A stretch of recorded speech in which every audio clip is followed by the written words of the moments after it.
Bonjour,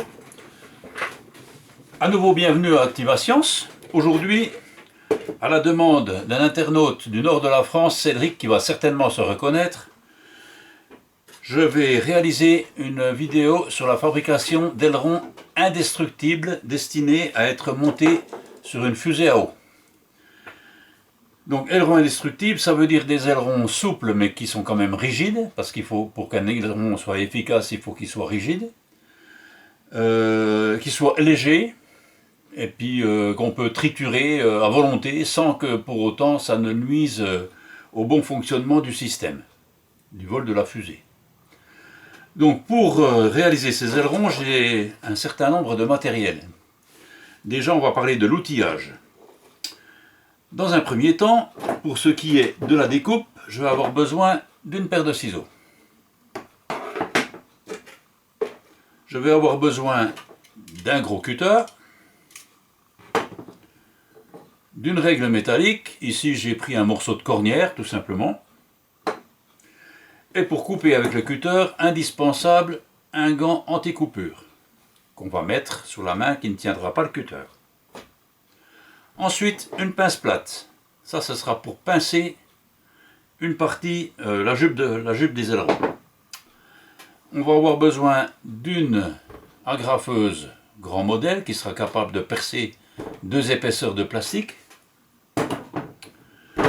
et un marqueur, un feutre relativement fin, et pour ce qui est du consommable, de l'adhésif double face.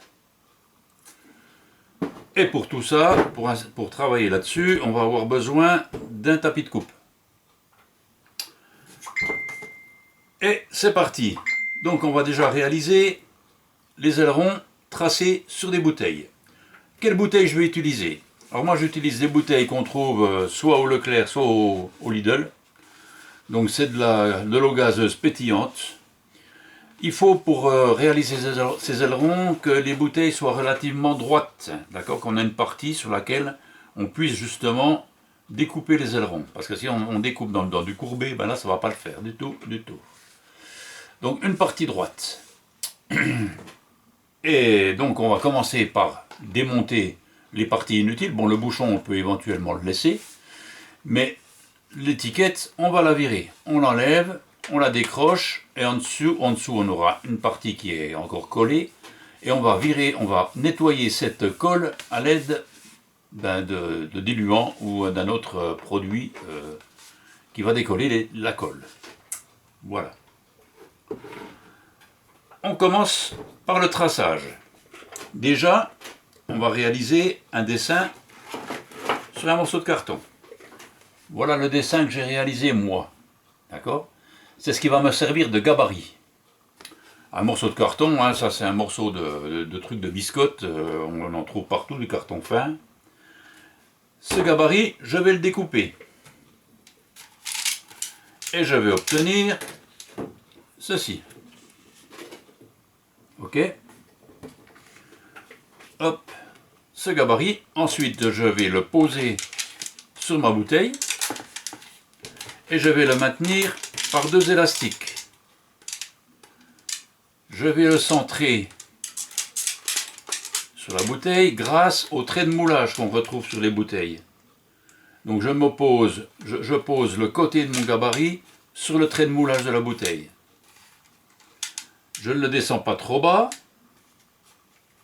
de cette façon, comme ceci. Et à l'aide de mon marqueur, je tourne tout autour du gabarit. Tout autour. Ensuite, quand j'ai fait mon premier tracé, j'enlève les élastiques et je repositionne mon gabarit juste à côté du premier tracé. De cette façon. Je vais obtenir ceci. Donc là, j'ai mes 2 ailerons qui sont tracés sur ma bouteille. Une fois tracé, je vais prendre mon gant anti-coupure, le voilà, tac, mon gros cutter, et je vais découper grossièrement autour de mes 2 ailerons, sur le haut de la bouteille et sur le bas. D'accord? Quand j'aurai découpé mes deux ailerons grossièrement, je prends mes ciseaux et je coupe maintenant très proprement à l'intérieur des traits que j'ai tracés. Pourquoi à l'intérieur? Ben simplement, ça m'évitera tout à l'heure de nettoyer le tour de mes ailerons. J'aurai quelque chose de propre. Ok? Je vais faire cette opération sur une deuxième bouteille. Donc je vais avoir besoin de 2 bouteilles uniquement pour le tracé des ailerons, pour la découpe. Quand j'aurai mes ailerons de découper, eh ben, je vais obtenir ceci. Voilà. Ça, c'est un aileron. Et du coup, je vais en avoir 4, comme ceci. Maintenant, pour pouvoir fixer mes ailerons sur la jupe que je vais fabriquer tout à l'heure, il va falloir que j'ai une partie plane qui est ici, de chaque côté. Donc cette partie, je vais la plier. Mais pour la plier, il va falloir que je la marque. Donc je vais reprendre mon gant anti-coupure, je vais reprendre mon cutter, et je vais utiliser ma règle métallique pour pouvoir me positionner au ras de l'aileron. Et à l'aide du cutter, sans trop forcer, je vais marquer à l'intérieur de mon aileron, de chaque côté. Hop, je marque. Une fois que c'est marqué, je vais pouvoir plier. Plier sans casser, sans couper. Voilà, de cette façon. Ok? Quand ça s'est réalisé, eh bien je vais faire le deuxième, puisque j'en ai un deuxième à ma disposition. Hop, je replie. Je vais pouvoir installer mon adhésif double face. Alors, je prends. Alors, je vais travailler un peu à l'envers pour bien vous montrer. Parce que d'habitude, je le fais dans l'autre sens, c'est plus pratique. Donc, je pose mon adhésif sur mon tapis de coupe. Et je viens positionner mon aileron comme ceci. Je prends mon deuxième aileron, je fais la même chose de l'autre côté. Voilà. Alors je remets mon gant anti-coupure, on ne sait jamais. Et là, je découpe. Voilà. J'enlève la partie centrale qui ne va pas m'être utile.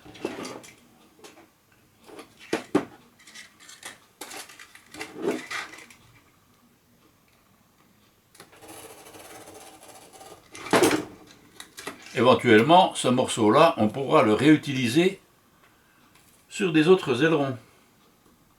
Ça ne sera pas perdu.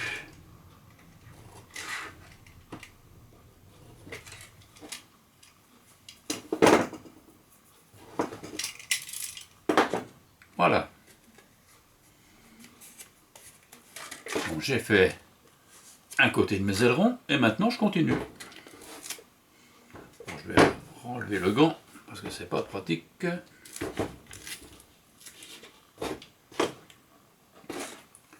Et je fais l'autre côté.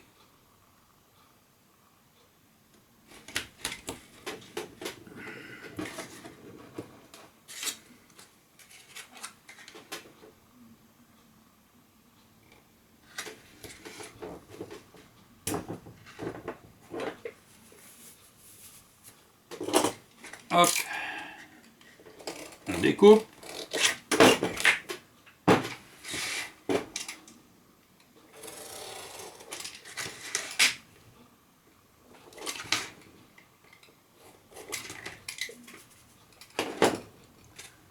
Voilà un aileron de prêt à être fixé.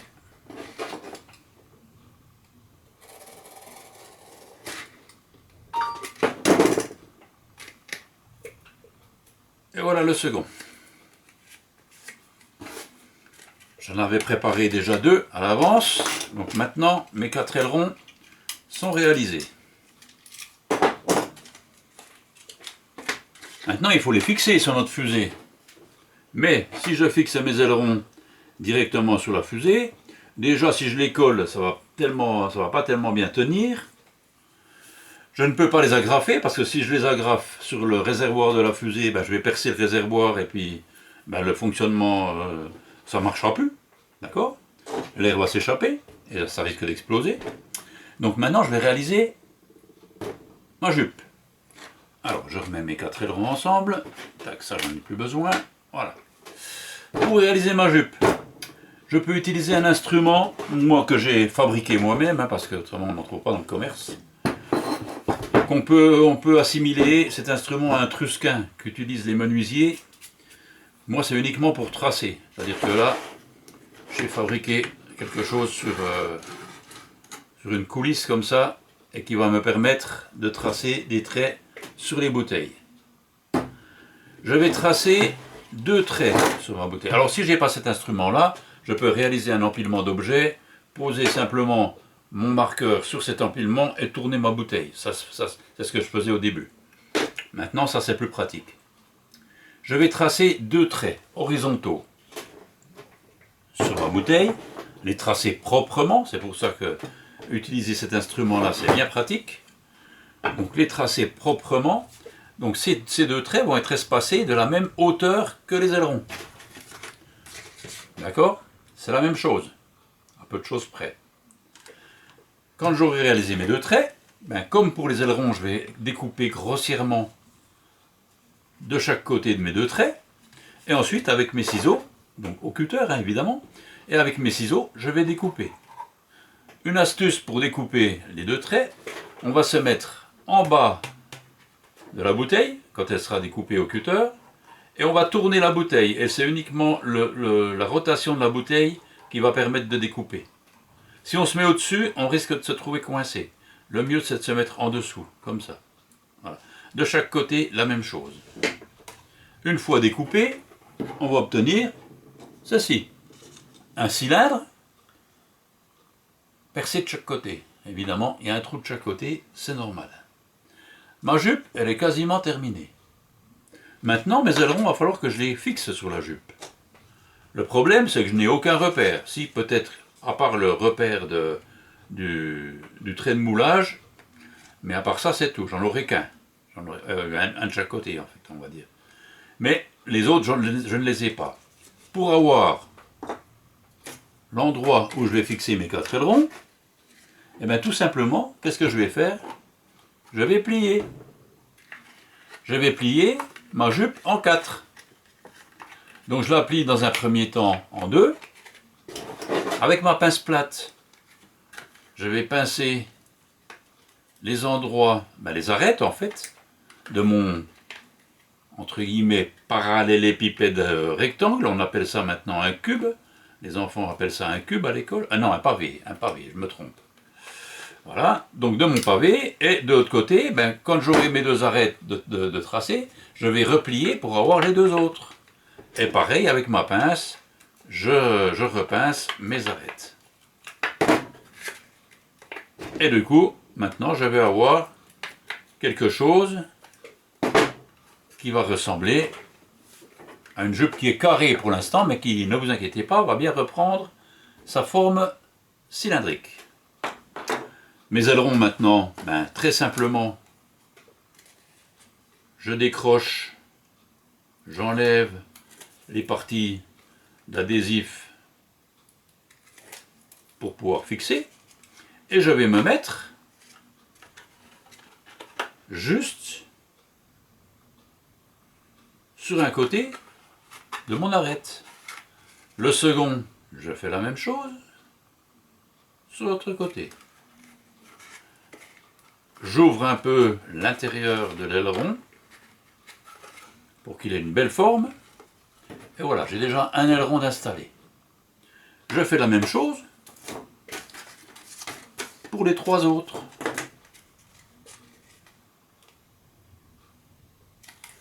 Hop.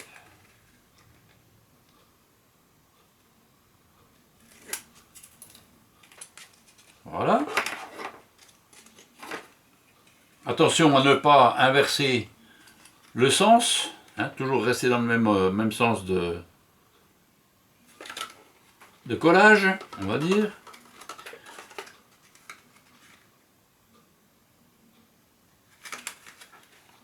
Voilà. On ouvre l'intérieur pour avoir une belle forme. Et tout de suite, avant de commencer, on prend l'agrafeuse. Je mets une agrafe au milieu entre chaque extrémité et une à chaque extrémité. Comme ceci. Et là, j'agrafe mes deux ailerons ensemble. Vous voyez, la forme arrondie, elle reprend sa forme, du coup. Et ensuite, avec ma pince plate, j'aplatis les agrafes, de façon à ce qu'elles soient bien fixées sur le plastique. Celle du milieu, je ne pourrai pas, ma pince n'est pas assez longue. Alors elle va rester comme ça. Et je continue.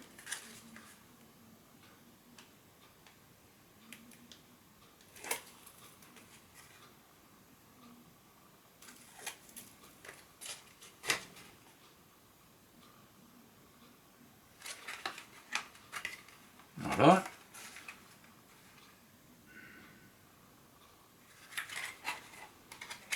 On repart, on rappuie à l'intérieur. 3 agrafes, une au milieu, une à chaque extrémité. On aplatit les agrafes des extrémités.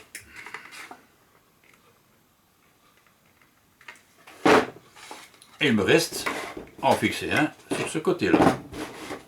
Le dernier.